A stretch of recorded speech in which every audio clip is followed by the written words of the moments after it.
color. The continuing story of Peyton Place.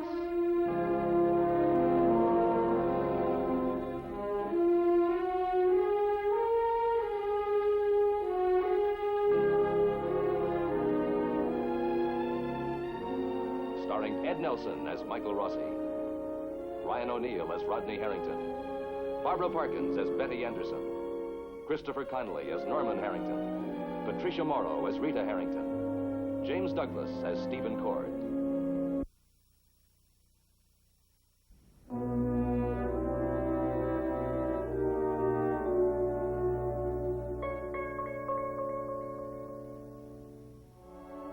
The Reverend Tom Winter has just heard his home described as an ideal environment for young Jill Smith and her baby.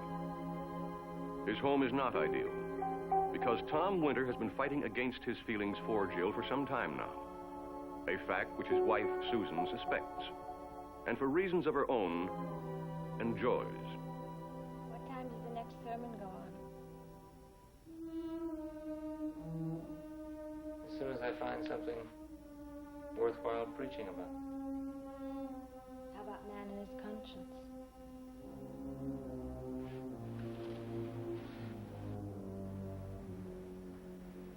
You're presuming that he has a conscience to begin with. Doesn't he? Thinking about the social worker? Somewhat. Well, I feel absolutely marvelous knowing that the seal of approval has been stamped on our ideal household. Aren't you thrilled? All right. No, really, I feel I finally made a success of my life. Weren't they marvelous, the personal questions? I don't want to talk about it. Why not? Aren't you proud to know that you have finally succeeded in fooling everyone? Score one for us. Too bad we're such hypocrites. Susan, I keep hearing your words. Which one? What I'm doing. Why I'm here.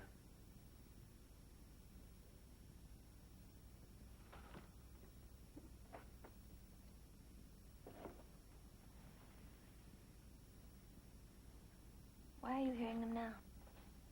Because I realize how dishonest it was of me to let that social worker walk out of here believing that only good things happen here. This is a place where evil doesn't stand a chance. What do you mean by evil? At this point, I'm not sure what I mean. You mustn't let your congregation hear you say that. What brought this on, the social worker? I was part of it. Do I get to hear the other part?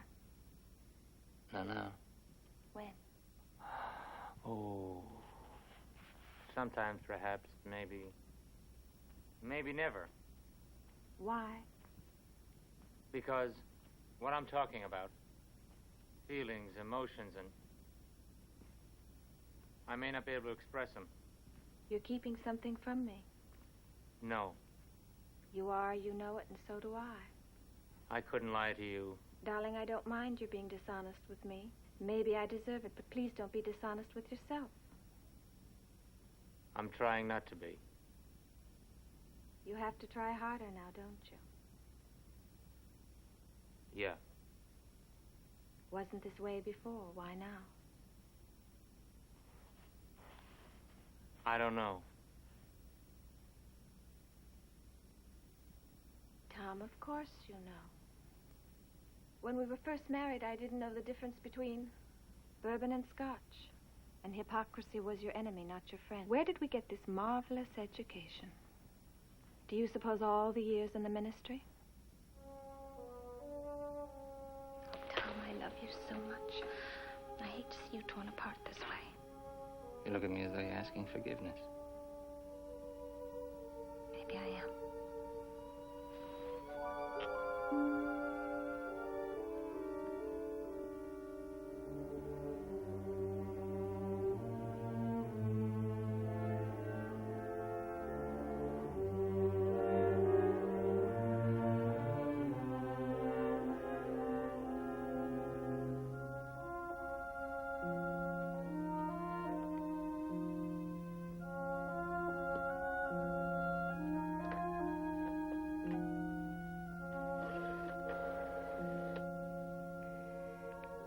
Operator, Operator, I'm having a little trouble with my phone. I wonder if you might ring me back to check on it. number, please. 555-3100.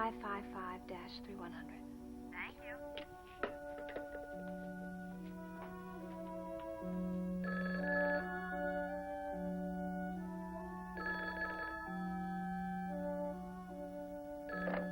Is your line clear now?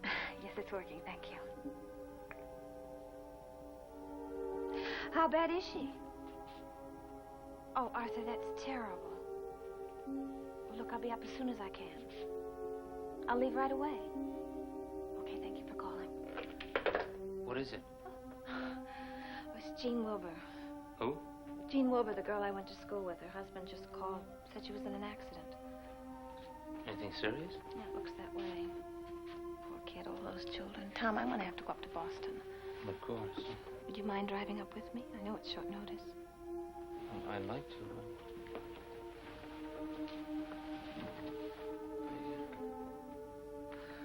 I have a couple of appointments that'd be rather impossible to break. The board is voting on the church appropriations, and I have to present the budget. That's all right, I understand.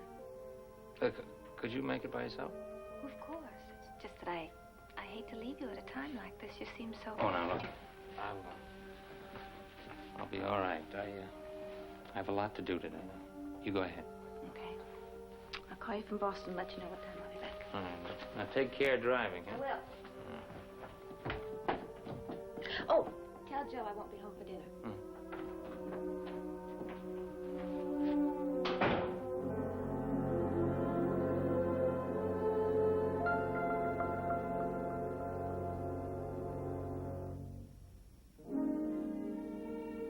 Just a minute.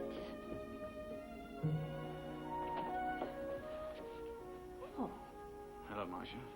But Fred, what are you doing here? Has Carolyn left? Yes, why? We were going to meet at the beach. You were.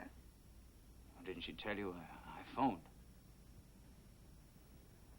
Oh, the phone call. Of course. Anyway, I'd like to talk to you about something. Alone. All right, come on in. Thank you. You're, looking well. Thank you.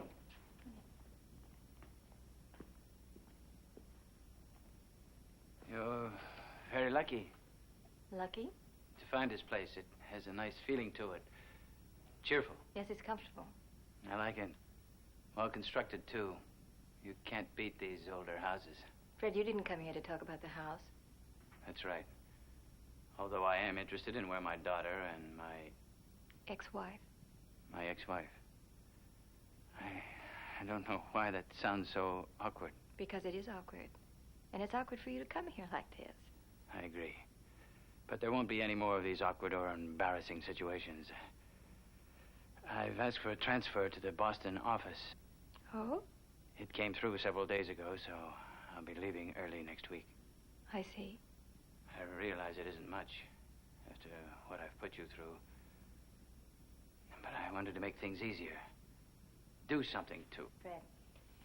Fred, you just don't have to do anything. It's all settled and done with. You have no further obligation. Well, that's why I've decided to get out of your way, to give you a chance to... well, to get on with your life. Well, don't feel that you have to leave town on my account.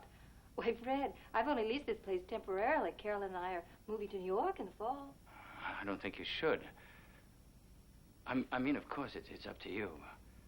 But we both know how Carolyn feels. She grew up here. This is her home. It'd be awfully rough on her to move away with only one more year of high school. She seems to be running around with a nice group of kids. She's happy here. Would you excuse me a minute, Fred? Certainly. Hello. Hi there, Mrs. Russell. Hi.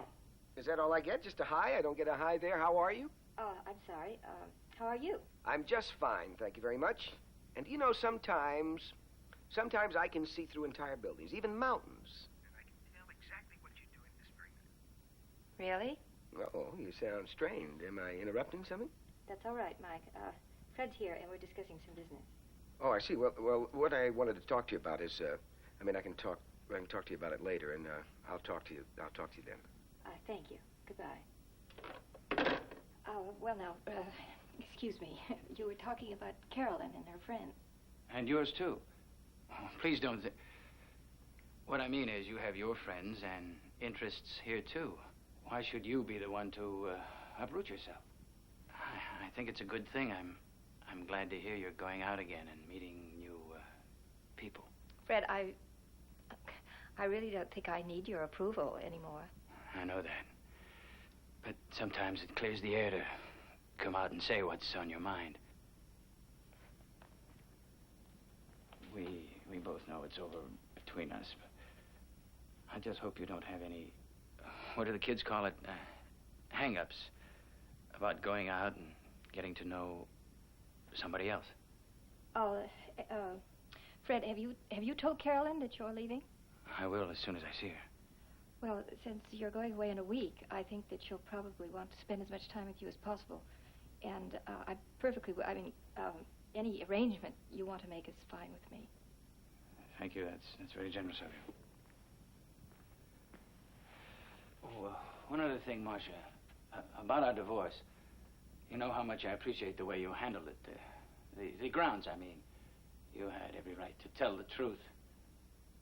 I wouldn't have blamed you. What I'd like to know is, have you changed your mind since then? Does Carolyn know the real grounds? No, Fred, she doesn't know. I haven't told her. Thank you. Thank you very much. Well, take care of yourself. Be happy.